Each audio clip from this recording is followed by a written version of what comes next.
Et donc tu dis que donc il y a la sortie de l'album, Sortie de l'album. des bons retours sur la sortie de l'album. Mais en fait, on n'a pas eu de retour tout de suite. Parce que quand l'album est arrivé, et qu'on le presse, enfin on refait une petite galette, trois titres, là on voit Manu Chao invité à l'enregistrement de Taratata. Bon, on se dit c'est la bonne occasion, Gambit est à 200 km de chez nous, 250 km, c'est l'occasion d'aller le voir et de passer un petit moment avec lui. Et on lui dit, écoute, voilà, on aimerait venir te voir, est-ce que tu sais nous avoir des places pour l'émission? Parce qu'apparemment c'est un peu chaud.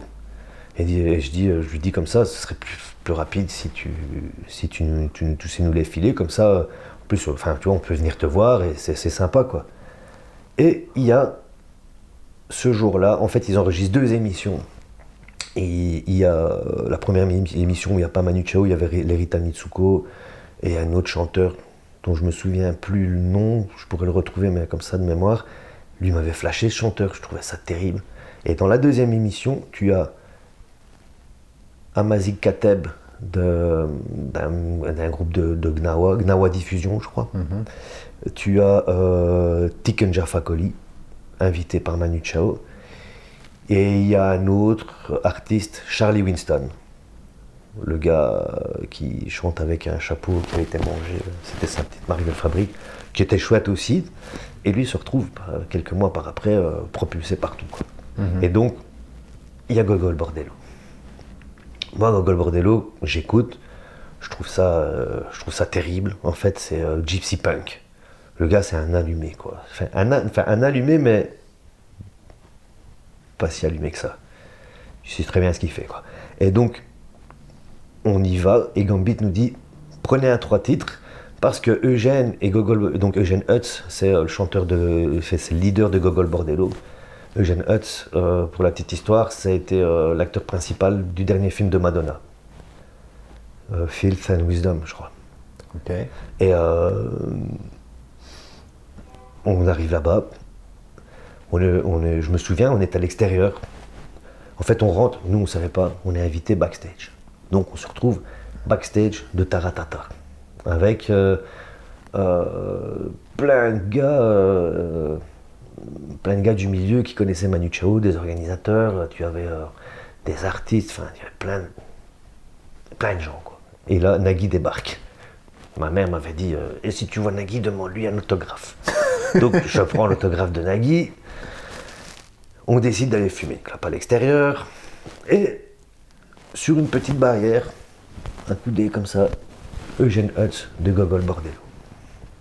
Et là, tout le monde se regarde, bon, qui c'est qui va? Ouais, non, pas moi, ouais, non, pas moi, moi l'anglais, moi l'anglais, c'est pas non plus, tu vois, je suis pas une bête en anglais, quoi. Maintenant, je me débrouille un peu mieux, mais à l'époque, j'ai dit, ouais, tant pis, j'y vais, quoi. Donc, encore une fois, au culot, je vais à côté de lui, je dis, ouais, voilà, je me présente, je m'appelle Fred, je te donne le single 3 titres, c'est produit par Gambit. Gogol Bordello avait joué avec Manu Chao, donc ça facilite les choses.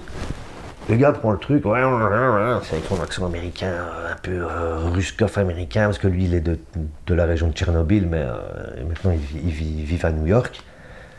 Et le gars il nous fait, il prend mon truc, et bon voilà, mon devoir il est fait, quoi. J'ai rendu mon devoir au prof, après on verra. On voit l'émission, on assiste à l'émission, 2 semaines se passent. On reçoit un mail de Gambit. Bordel, qu'est-ce que vous foutez? Nous.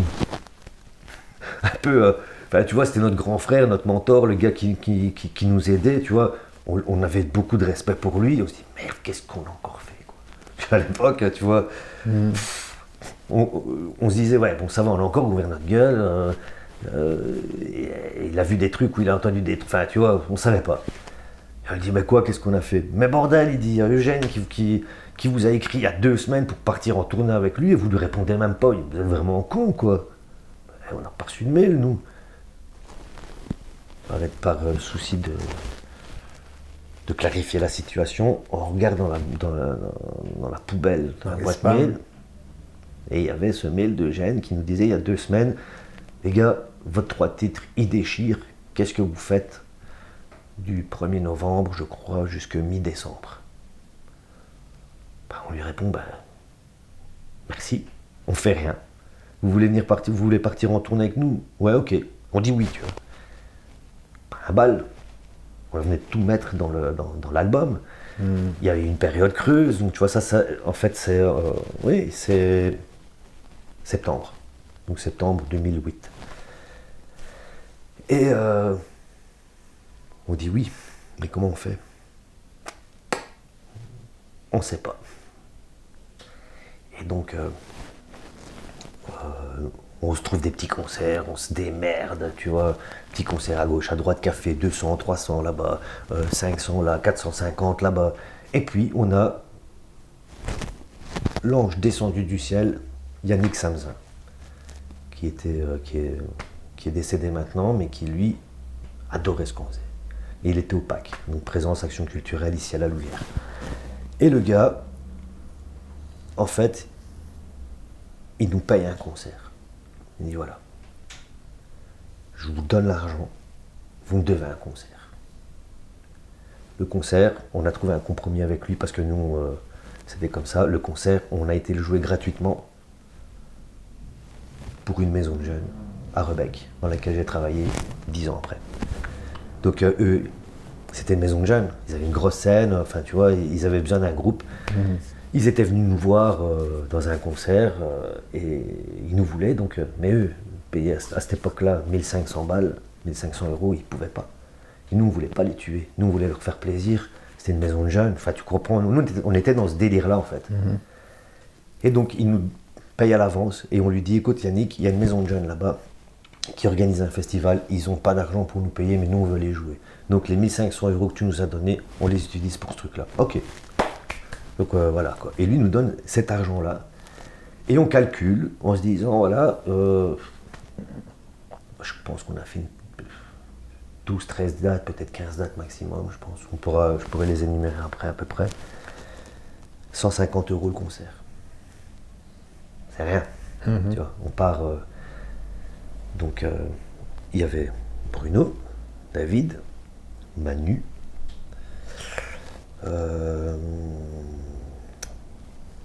Greg Chenis à la guitare, il y avait moi, on était 5, plus Dominique Entouas. Ah ouais. Parce que lui, il avait une camionnette. On n'avait pas de camionnette. Donc au départ, on lui dit, tu viens avec nous, tu fais chauffeur, tu montes, tu démontes le matos, on te paye. Et tu viens avec nous. Lui, arrangé, ouais d'accord. Donc il prend sa camionnette. Camionnette, un Ah, il vieux. m'a jamais raconté ça, Dominique. Bah, il en a oublié des choses, hein, Dominique. Et donc tu vois, tout se fait vraiment en 2-3 semaines, je crois. 2-3 semaines, on chope la thune, on se démerde. Il vient avec nous, Dominique. Et là,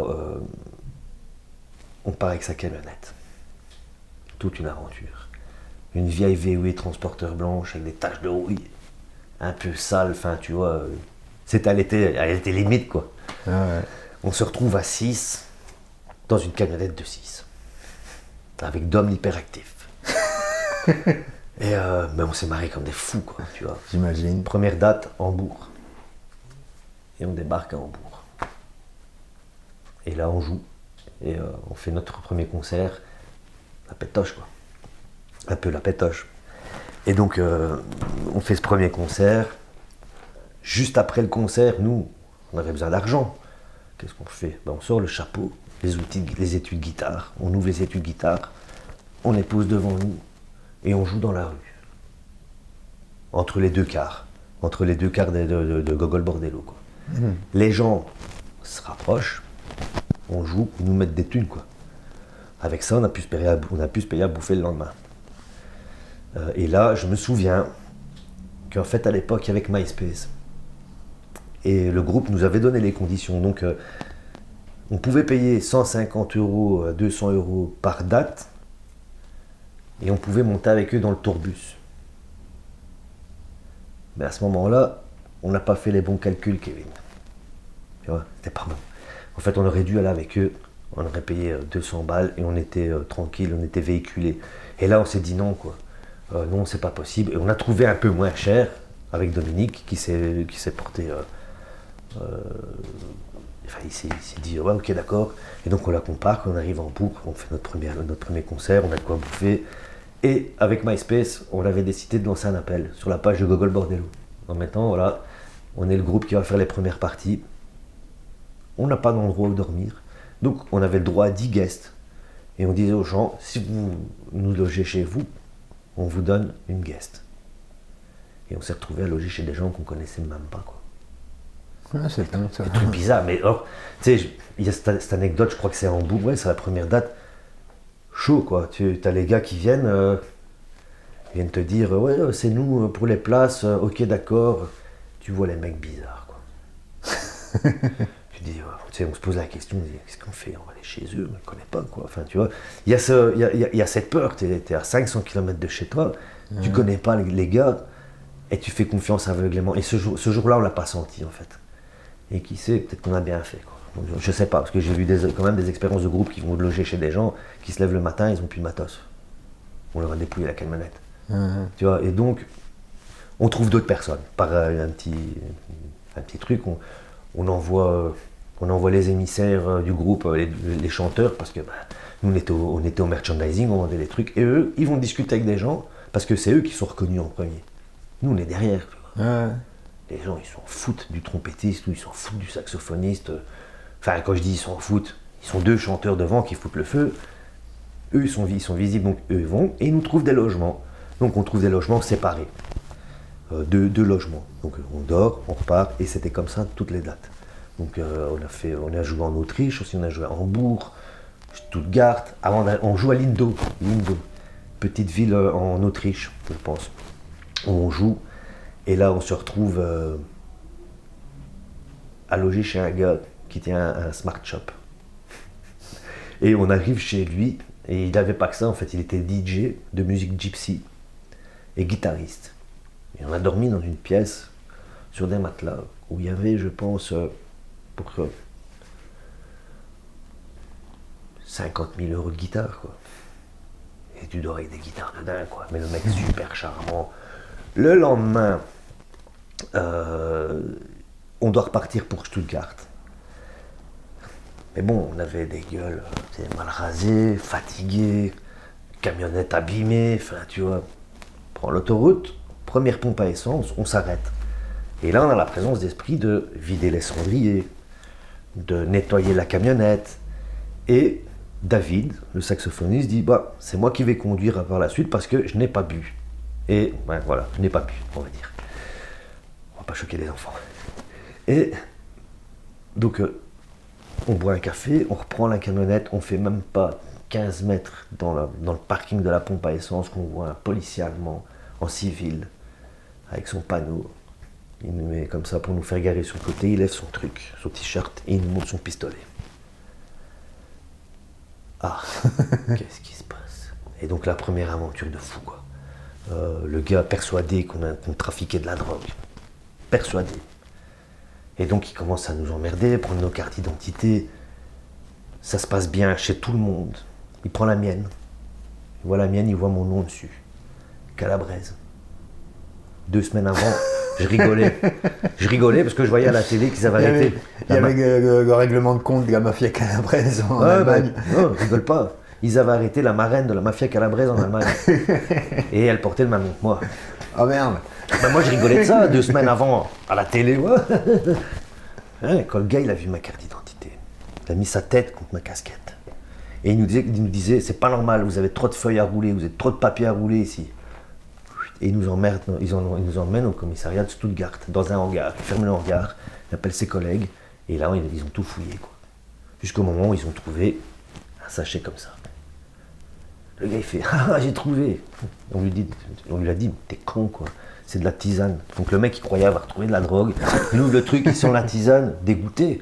Le gars frustré, il a commencé à chercher. Ses collègues lui disaient, écoute, gars, c'est bon, ils ont rien, quoi. On n'avait rien. Enfin, on va dire qu'on n'avait rien. Et donc c'est 2 heures comme ça. Nous on a téléphoné au management. Donc tu vois, truc de fou. fou. On est arrivé tout juste. On a fait ce concert-là, puis on est parti. On a fait la France, Clermont-Ferrand, Lyon, Bordeaux. Oui, Bordeaux. On revient. Parce qu'il y avait des dates dans le sud, à l'Espagne, Portugal, et on avait fait le calcul, ça nous coûtait trop cher. Et puis ça tombait bien, il y avait un groupe de potes à nous, barcelonais, qui avaient été engagés, c'est eux qui avaient fait ces dates-là, parce que c'était proche de chez eux. Et donc, on revient, et là on se dit, bon, c'est plus possible, on ne peut pas partir sans ingé son, parce que le son était bon, mais on avait notre ingé son. Donc on s'est dit, tant pis, on casse la tirelire, on se débrouille, on va se démerder. On prend plus la camionnette de Dom, on prend Dom avec nous. Oui, parce que Dom, en fait, il était là pour conduire, mais le premier concert, il l'a joué avec nous, quoi. Et on a fait toute la tournée ensemble, 2 trompettes, un sax. Ok. Et donc on fait toutes ces tournées-là. Mais je dois dire qu'à la première date, en fait, Eugène du groupe Gogol Bordello, il vient nous trouver, David et moi et Dominique, en disant, vous faites quoi demain? Et Bruno, parce qu'il faisait du beatbox. Et vous faites quoi demain? Vous connaissez tel et tel morceau? Malavida de Manon Nègre, vous connaissez? Ah ouais, enfin, tu vois. Oui, on connaît. Ah ben demain, vous venez répéter avec nous. Donc le lendemain, on a répété une fois. Il a dit demain, on répète encore, et si à la répète c'est bon, vous jouez avec nous tout le reste de la tournée pour ces morceaux-là. Donc il nous invitait. C'était terrible, quoi. Oh, super. Et donc on revient, on doit repartir, et là on se dit on casse la tirelire. On va prendre un ingé son, et là on va louer une grosse camionnette, 9 places, avec couchette et tout, quoi, parce que bon. Et à un moment donné, on a même dormi sur une aire d'autoroute, quoi. On avait des tentes. Qui n'avaient pas de tente dormaient dans la camionnette. Moi j'avais une tente, on dormait sur la route. Et là on revient pour une première date qui est à Toulouse. C'est Toulouse au Bikini. Grosse salle avec piscine et tout. Moi j'avais jamais vu ça de ma vie, quoi. Dans la salle de concert, pour les artistes, il y avait une piscine. Grande piscine où ils pouvaient aller nager. Et on a été reçus comme des dieux. De là on part au Bataclan. On fait le Bataclan. Ensuite, Bataclan, on fait le Splendide à Lille. Puis on fait le Roundhouse à Londres. On termine par l'Écosse, à la Carling, je crois que c'est Carling Academy, Glasgow. Et on termine à Dublin, le 15 décembre, je crois. Super. Ouais.